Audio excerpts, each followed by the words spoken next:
Неколку години поред Цивил медија традиционално ја одбележува со рубриката Перспективи новата година, во која што гости се политичари, познати личности и различни типови на луѓе кои што ги споделуваат своите перспективи во однос на минатата година и во однос на идната која што доаѓа.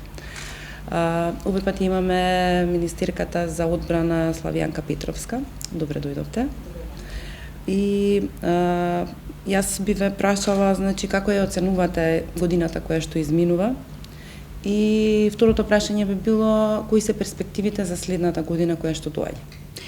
Оваа година за мене беше навистина динамична, особено заради тоа што е првата година од мојот мандат како министерка за одбрана. Во Министерството беа однапред претходно започнати многу процеси и во армијата, кои што за среќа ја имав и таа чест и привилегија да ги продолжам и понатаму. Меѓутоа започнавме многу процеси кои ќе значат подобрување на севкупното општествено, би рекла, и пошироко живење во нашата држава. Тоа се клучни проекти од кои треба бенефит да имаат, се разбира, граѓаните. Но како министерка за одбрана не можам да не искоментирам дека за жал оваа година ја одбележа и случувањата во Украина, односно насилната и неоправдана агресија од страна на Русија и сето она што една војна или еден воен конфликт го предизвикуваат.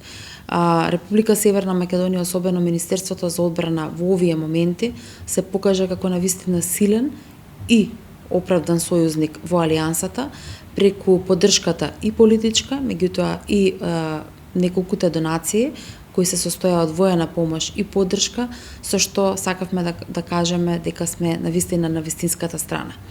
Предизвици во Министерството имаше многу, од она што значи подобрување на условите за работа и подигање на стандардите на припадниците на армијата. Горда сум што низ еден инклузивен диалог со сите синдикати од областа на одбраната го донесовме заедно, го предложивме, а собранието го донесе измените на Законот за служба во армијата, со чија што имплементација веќе започнавме, и тоа се едни од, би рекла, позначајните постигнувања кои се рефлектираат на припадниците на армијата. Тука ќе го споменам и оценувањето, успешното оценување од страна на НАТО тимот, меѓутоа се разбира и големата вежба која што се случи овдека. Бројни се успесите на македонската армија и на меѓународен план преку мисиите во кои активно учествуваме, меѓутоа и учеството во различни видови на вежби во рамките на НАТО алијансата.